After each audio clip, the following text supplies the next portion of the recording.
क्या आप बीएचयू से बनारस हिंदू यूनिवर्सिटी से पीएचडी करना चाहते हैं? क्या बीएचयू आपकी ड्रीम यूनिवर्सिटीज़ में से एक रही है?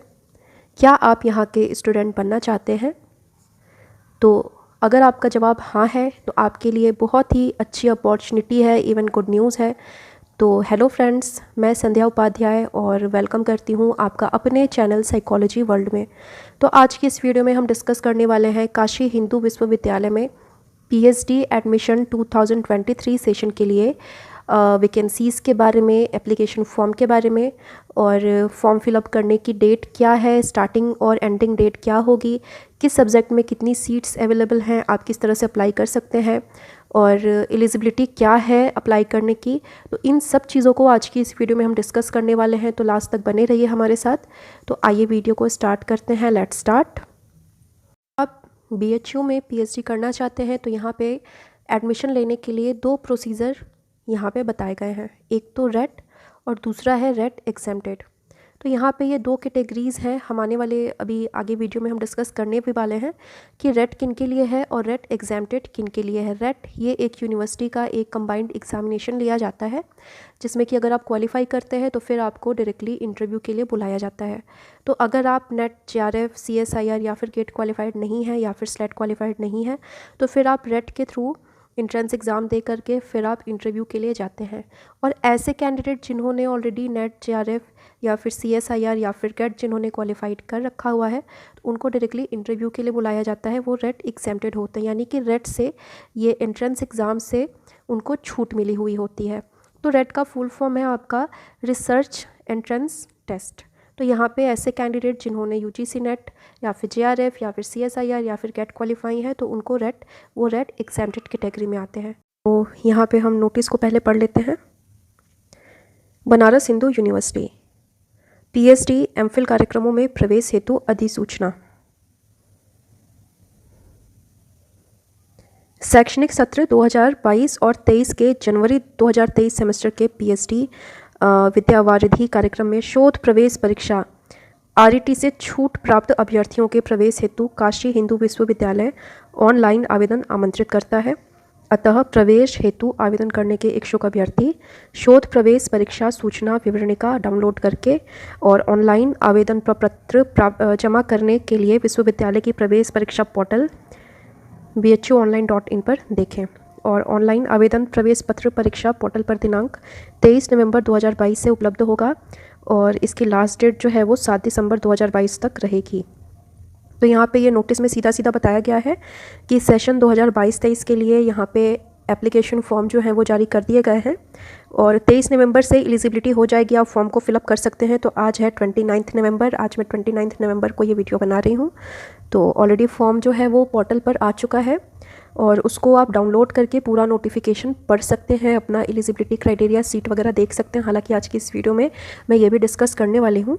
और यहाँ पे इम्पॉर्टेंट थिंग जो है वो है कि ऑनलाइन आवेदन करने की जो लास्ट डेट रहेगी वो 7 दिसंबर तक की रहेगी, यानी कि अभी भी लगभग आपके पास एक हफ्ते 7-8 दिन का टाइम है, आप अप्लाई कर सकते हैं। कहाँ पे अप्लाई करना है तो www.bhuonline.in। यहाँ पे रेट एग्जेम्प्टेड कैंडिडेट के लिए यहाँ पे चीज़ें दे रखी हुई हैं जो कि कंसीडर्ड होंगे एज एन एग्जेम्प्टेड कैटेगरी में। तो यहाँ पे चीज़ें हैं। स्टेप 1 में क्या करना है कि सबसे पहले तो आपको अपनी एलिजिबिलिटी कंडीशन को यहाँ पे देखना है कि आप यहाँ पे एलिजिबल है कि नहीं है, एग्जेम्प्टेड है कि नहीं है, जो कि सेक्शन 1 में दे रखा हुआ है।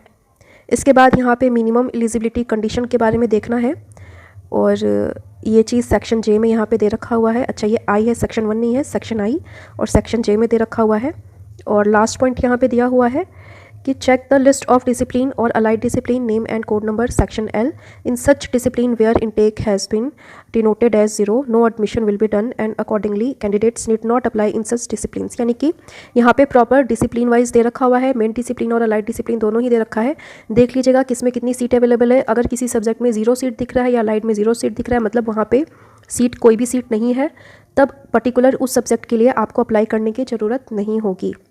अब यहाँ पे स्टेप 2 हम देख लेते हैं और यहाँ पे साफ साफ लिखा हुआ है कि application form will not be sold from the office of the controller of examination. यानी कि यहाँ पे फिजिकली फॉर्म फिलअप नहीं हो रहा है, ऑनलाइन ही आपको फॉर्म अप्लाई करना है। Application form to be filled online only from the BHU website www.bhuonline.in।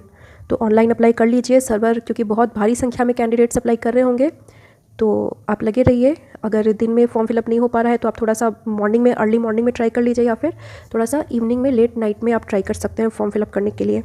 Third point यहाँ पे दे रखा हुआ है कि the candidates desirous of applying in more than one discipline shall make separate application for each discipline। अगर आप एक से ज़्यादा डिसिप्लिन में अप्लाई करना चाहते हैं तो आपको सबके लिए सेपरेट एप्लीकेशन, अलग अलग एप्लीकेशन फॉर्म फिलअप करना होगा।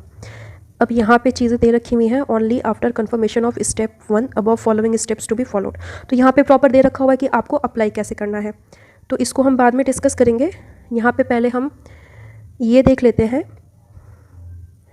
कि आपका क्या है, किस डिसिप्लिन में कितनी सीट अवेलेबल है और उसका फ़ी क्या रहेगा। पहले हम इस चीज़ को डिस्कस कर लेते हैं, आफ्टर डैट हम इम्पॉर्टेंट डेट्स में जाएंगे। और पहले हम देख लेते हैं कि किस डिसिप्लिन में कितनी सीट है, अलाइड में कितनी सीट अवेलेबल है। और ये लग रहा है सबसे लास्ट में दे रखा हुआ है, किस तरह से आपका परसेंटेज निकलेगा, क्या होगा, ये सब हम आज की इस वीडियो में हम डिस्कस करने वाले हैं। तो यहाँ पे आप देख लीजिए अपने डिसिप्लिन को, उसका कोड नंबर देख लीजिए, रेट एग्जाम्प्टेड में कितनी सीट है, और यहाँ पे प्रॉपर ये दे रखा हुआ है। ये डिसिप्लिन अलग है, ये अलग है, मतलब एक ही में इस तरह से दे रखा है।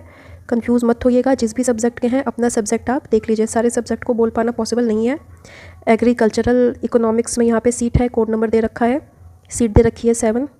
एग्रोनॉमी में एक भी सीट नहीं है। वाटर मैनेजमेंट, इसमें भी एक भी सीट नहीं है। एग्रीकल्चरल स्टैटिस्टिक्स, इसमें भी एक भी सीट नहीं है। ड्राइंग टेक्नोलॉजी 0 सीट अवेलेबल है। इसके बाद यहाँ पे एंटोनॉमी में सीट दे रखी हुई 0, एग्रीकल्चरल में भी 0, एग्रीकल्चरल इंजीनियरिंग में भी 0, हॉर्टिकल्चर में 0, प्लांट फिजियोलॉजी में 0 और प्लांट पैथोलॉजी में 0 seat. Soil science and agricultural chemistry में 2 सीट अवेलेबल है।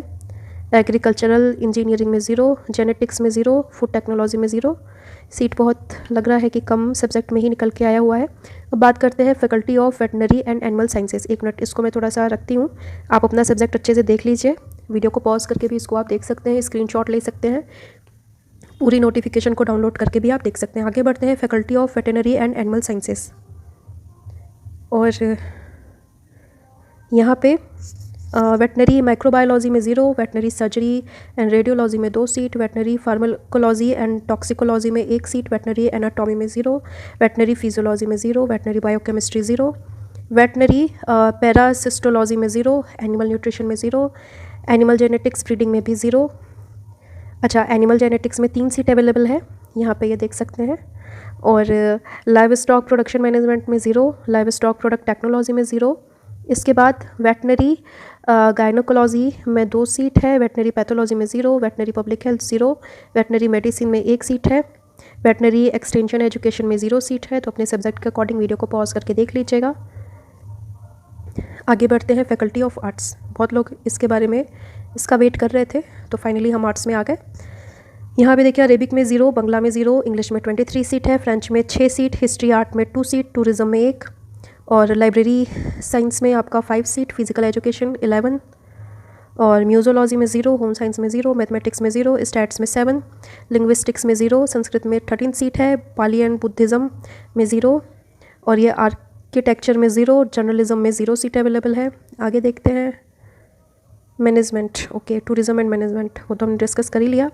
नेपाली में 1 सीट, तमिल में 1 सीट, रशियन में 0, चाइनीज़ में 0, उर्दू में 2 सीट। इसके बाद जोग्राफ़ी में 0, तेलुगु में 0, पार्सियन में 5 सीट, जर्मन में 5 सीट, भोजपुरी में 0 सीट है, IPR में 3 सीट, फिलॉसफी में 8, हिंदी में 0, प्रयोजन मूलक हिंदी में 0 और कनाडा में 0 सीट है। आगे देखते हैं faculty of visual art. Painting में यहाँ पे 4 सीट है, अप्लाइड आर्ट्स में 0, प्लास्टिक आर्ट में 0, पॉटरी में 0 सीट है, टेक्सटाइल डिज़ाइन में 2 सीट अवेलेबल है।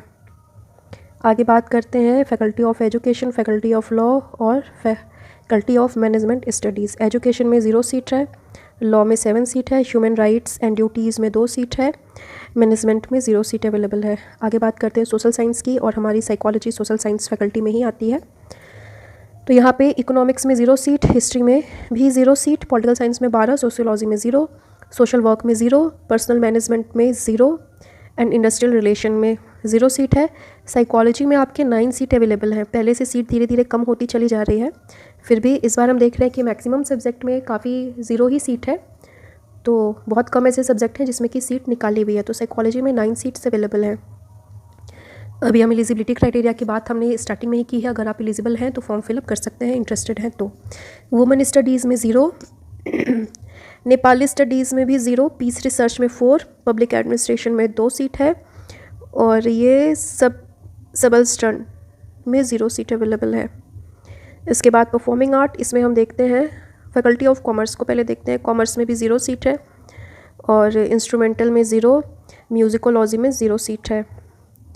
इसके बाद यहाँ पे प्रॉपर ये दे रखा हुआ है सितार तबला, सितार में 4 सीट, तबला में 0, फ्लूट में 0 सीट है, वोकल में 5 सीट, डांस में कथक डांस में 1 है, भारतनाट्यम में 0 सीट अवेलेबल है। इसके बाद बात करते हैं फैकल्टी ऑफ संस्कृत विद्या धर्म विजना। तो शुक्ल यहाँ पे यजुर्वेदा में 3 सीट है, कृष्ण यजुर्वेदा में 1 सीट, सामवेद में 0 है, ऋग्वेद में 1 सीट है, व्याकरण में 1 सीट, साहित्य में 4 सीट है, अगम तंत्र में 0 है, धर्म विजाना में 0 है, धर्मशास्त्र में 0 सीट, मीमांसा में 0 है, जैन दर्शन में 3 सीट है, बुद्ध दर्शन में 2 सीट है, वेदांता में आपकी 0 सीट। यहाँ पे ये सब 0 सीट ही दे रखा है। लास्ट है ज्योतिष, ज्योतिष में आपका 3 सीट है और 4 सीट यहाँ पे दे रखा हुआ है। फिर बात करते हैं फैकल्टी ऑफ साइंस की। बहुत सारे सब्जेक्ट हैं, बहुत सारी फैकल्टीज़ हैं। तो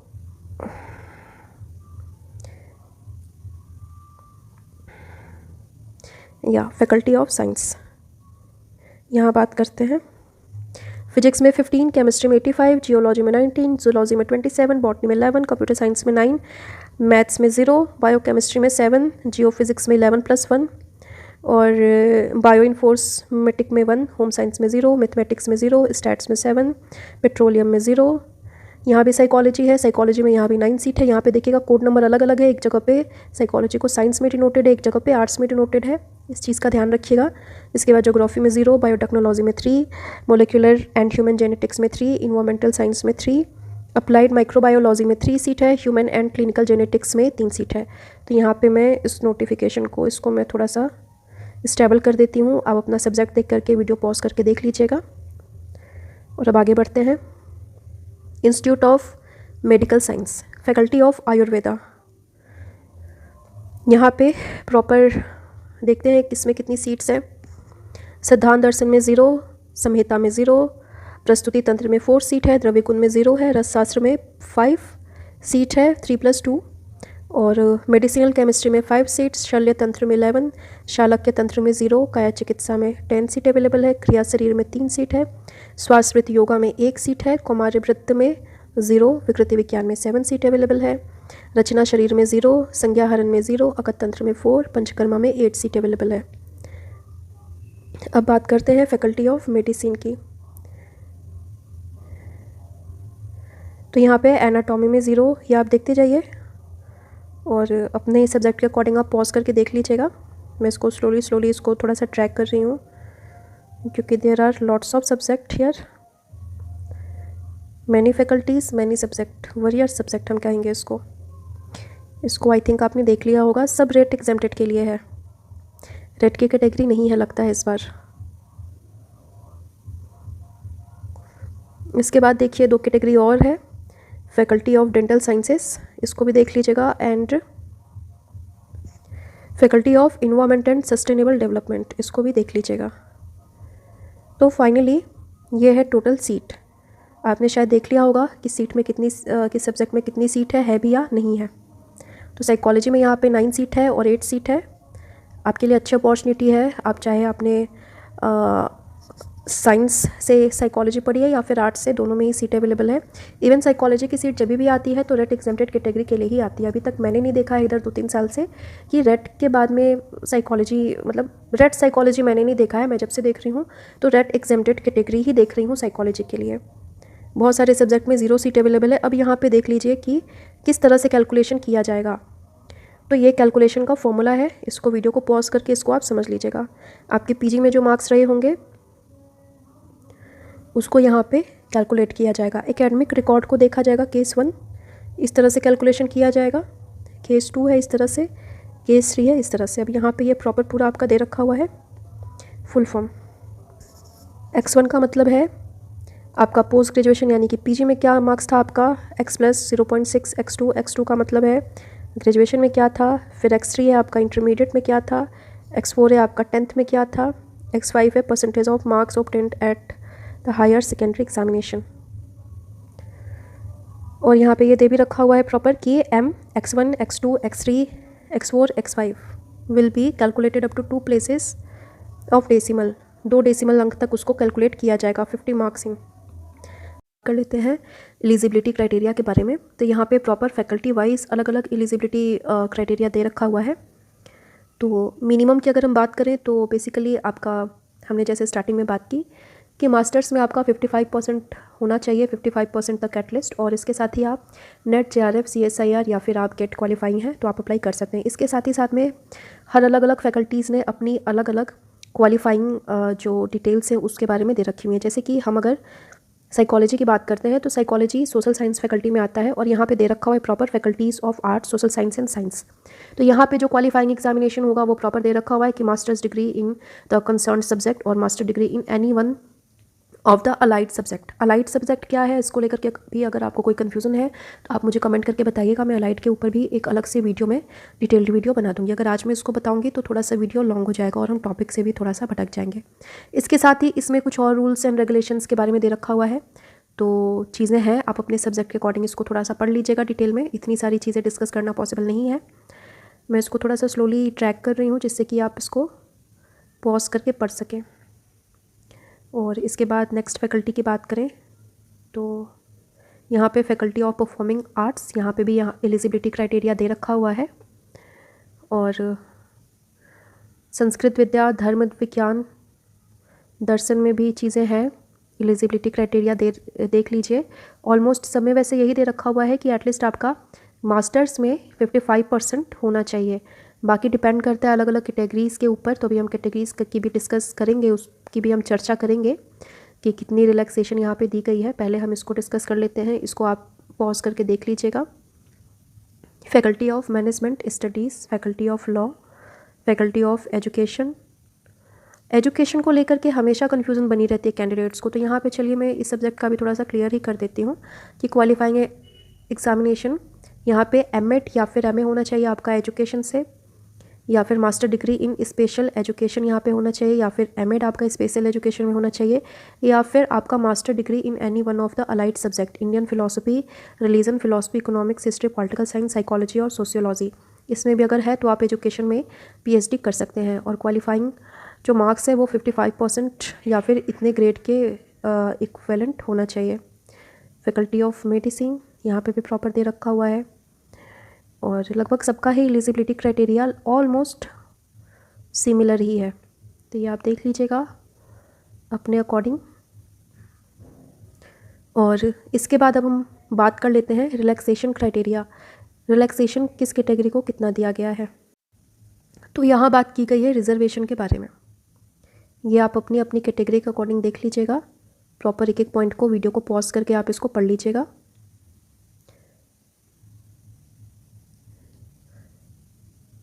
जैसे यहाँ पे ST के लिए 15% का आरक्षण है, ST और SC कैंडिडेट के लिए, दोनों के लिए 7.5 और 7.5 इन ईच कोर्सेज। और OBC के लिए यहाँ पे 27% का रिजर्वेशन दिया हुआ है। इसके बाद फिज़िकली चैलेंज्ड कैंडिडेट के लिए यहाँ पे 5% सीट यहाँ पे रिजर्व्ड है। और इसके अलावा यहाँ पे एज में भी रिलैक्सेशन दी गई है 5 इयर्स का। और इसके साथ ही साथ में जो फॉरेन कैंडिडेट्स BHU में एडमिशन लेना चाहते हैं, क्योंकि BHU वर्ल्ड लेवल की यूनिवर्सिटी मानी जाती है, बहुत ही पुरानी प्राचीन, और फॉरेन कैंडिडेट्स अगर ज्वाइन करना चाहते हैं तो उनके लिए भी यहाँ पे कुछ प्रोसीजर्स दे रखा हुआ है। अगर कोई ऐसे कैंडिडेट हैं जो कि फ़ॉरेन से मेरी इस वीडियो को देख रहे हैं तो वीडियो को पॉज करके आप इसको पढ़ सकते हैं। मैं वीडियो को थोड़ी देर के लिए मैं चीज़ें ट्रैक कर रही हूँ, आप पॉज करके पढ़ लीजिएगा, you can read it. Proper provision भी दे रखा हुआ है, और प्रोसेसिंग फ़ी, वीज़ा और इंग्लिश प्रोफिशिएंसी के बारे में भी दे रखा हुआ है कि एटलीस्ट आपको इंग्लिश लैंग्वेज जो है वो आनी चाहिए। और ये चीज़ें दे रखी हुई हैं। कुछ जनरल इंस्ट्रक्शंस भी दे रखे हुए हैं, इसको भी आप यहाँ से पढ़ सकते हैं। तो मोस्टली यही चीज़ें इंपॉर्टेंट हैं। और यहाँ पे जितनी इंपॉर्टेंट थिंग्स थी हमने लगभग उसको डिस्कस कर लिया। सबसे इंपॉर्टेंट चीज़ क्या थी, एक तो डेट कि स्टार्टिंग और एंडिंग डेट क्या है, और इसके साथ ही किस सब्जेक्ट में कितनी सीट अवेलेबल है, साथ ही एलिजिबिलिटी क्राइटेरिया क्या होगा। तो लगभग हमने इतनी सब चीज़ों को हमने डिस्कस कर लिया। आरक्षण क्या दिया हुआ है, कितना किस कैटेगरी को कितना रिजर्वेशन दिया गया है, ये भी हमने डिस्कस कर लिया। तो आई थिंक हमने ऑलमोस्ट डिस्कस हमने कर लिया है इंपॉर्टेंट चीज़ों को। अच्छा, यहाँ पे रिज़ल्ट डिक्लेरेशन एंड चीज़ें दे रखी हुई, इसको भी, ये भी एक इम्पॉर्टेंट चीज़ है, ये भी हम थोड़ा सा यहाँ पे डिस्कस कर लेते हैं। इंपॉर्टेंट थिंग है ये सेक्शन ई, यहाँ पे इम्पॉर्टेंट है। Selection procedure, date of test B counselling, और यहाँ पे बताया गया है कि all such applicants who have successfully submitted their application form are required to report for test B counseling at 10 a.m. on 19th December 2022 in the office of the concerned HOD coordinator of the center. No separate call letter shall be issued for the purpose. तो यहाँ पे date को याद रखिएगा कि 19 दिसंबर को आपकी counselling की जानी है, यानी आपका इंटरव्यू लिया जाएगा, जिसको कि टेस्ट भी कहा जाता है या काउंसलिंग भी कह सकते हैं, इंटरव्यू भी कह सकते हैं। तो डेट भी प्रॉपर यहाँ पे डिक्लेयर्ड है। और the admission of a candidate in a research discipline will be done only when he or she satisfies all the eligibility requirements and completes all formalities required for admission in the discipline. The admission shall be made strictly on the basis of merit index in the red exempted category, subject to availability of seats in the course as per rules given in this information bulletin and rules framed by the university from time to time. तो proper यहाँ पे दे रखा हुआ है कि आपका cut off कैसे बनेगा, मेरिट कैसे बनेगी, और उसी चीज़ को फॉलो किया जाएगा। जितनी सीटें अवेलेबल है उसी के बेसिस पे यहाँ पे चीज़ें आगे कंडक्ट कराई जाएंगी। इसके बाद आगे का यहाँ पे डेट दिया हुआ है कि counselling procedure on the counselling date. तो the counselling procedure will involve following steps: attendance of candidates present, यहाँ पे अटेंडेंस लिया जाएगा आपका, और वेरिफिकेशन किया जाएगा आपका, आपसे एक फॉर्म भरवाई जाएगी, फिर आपका वेरिफिकेशन किया जाएगा, आपके एकेडमिक जितने भी सर्टिफिकेट्स हैं, और इसके बाद में फिर आपको ये 1 बाय 1 आपका इंटरव्यू कंडक्ट करवाया जाएगा। इसके बाद फिर इंटरव्यू आपका 30 मार्क्स के लिए ही होगा। 30 मार्क्स में जितना भी आप क्वालिफाई करेंगे फिर उसको आपके एकेडमिक मेरिट से जोड़ा जाएगा। फिर देखा जाएगा कि आप मेरिट को क्रॉस कर रहे हैं या नहीं कर रहे। अगर क्रॉस कर रहे हैं, सीट जितनी है उसके अकॉर्डिंग फिर आपका सिलेक्शन यहाँ पे किया जाएगा। इसके बाद यहाँ पे दे रखा है कि final merit order after test भी for candidates of RET exempted category, final merit order shall be based on the composite index prepared by adding marks obtained by a candidate in test B and academic record. तो यहाँ पे जैसा मैंने बताया है, formula भी proper दे रखा हुआ है कि किस तरह से यहाँ पे कैलकुलेशन किया जाएगा। और यहाँ पे एडमिशन प्रोसेस दिया गया है, डिक्लेरेशन ऑफ रिजल्ट जब डिक्लेयर कर दिया जाएगा तब आपके names of as many RET exempted candidates as the number of vacancies given for January 2023। ये जनवरी में आपका रिज़ल्ट जो है वो डिक्लेयर कर दिया जाएगा, और फिर आपको जिस तरह से अकॉर्डिंगली जैसा भी इंस्ट्रक्शन आपको मिलेगा फिर आपको अपनी पेमेंट करके एडमिशन ले लेनी है। तो यही चीज़ें यहाँ पे रहने वाली है, और नेम जो है वो कैंडिडेट का वो सेपरेटली अनाउंस किया जाएगा मेरिट ऑर्डर के बेसिस पे। तो प्रॉपर यही सारी चीज़ें हैं, और आई थिंक हमने सारी चीज़ें डिस्कस कर ली हैं। इसके बाद भी अगर आपके मन में कोई कन्फ्यूज़न होता है एग्जामिनेशन को लेके, या BHU में अगर आपने पहले कभी अप्लाई, जिन्होंने अप्लाई किया हुआ है वो तो बहुत अच्छे से प्रैक्टिकली उन्होंने करके देखा है, तो चीज़ें उनको पता होंगी कि किस तरह से चीज़ें हो रही हैं। लेकिन अगर आप में से कोई ऐसे कैंडिडेट है जो कि फर्स्ट टाइम BHU में अप्लाई करने जा रहे हैं, तो आपको बिल्कुल भी टेंस नहीं होना है, घबराने की कोई ज़रूरत नहीं है। हालांकि मोटी मोटी चीज़ें मैंने डिस्कस कर दी हैं, बट इसके बाद भी अगर आपका कोई क्वेश्चन होता है तो आप मुझे कॉमेंट करके बताइएगा। मैं कोशिश करूँगी कि नेक्स्ट वीडियो में मैं आपके लिए सोल्यूशन लेकर के आऊँ। तो बाकी आगे वीडियो इसी तरह की आती रहेंगी कि कब काउंसलिंग हुई सक्सेसफुली, कौन कौन से सब्जेक्ट की काउंसलिंग हो गई, रिजल्ट कैसे डिक्लेयर हुआ, एडमिशन कैसे हो रहा है। तो ये सारी चीज़ें हम अपने इस चैनल पे डिस्कस करने वाले हैं, वीडियोस अपलोड होने वाली हैं। तो अगर आपने भी फॉर्म भर लिया है या फॉर्म फिलअप करने वाले हैं तो मेरे चैनल को सब्सक्राइब कर लीजिएगा, जिससे कि आपको टाइम टू टाइम BHU की अपडेट मिलती रहे। तो आज के लिए इतना ही। Thank you so much.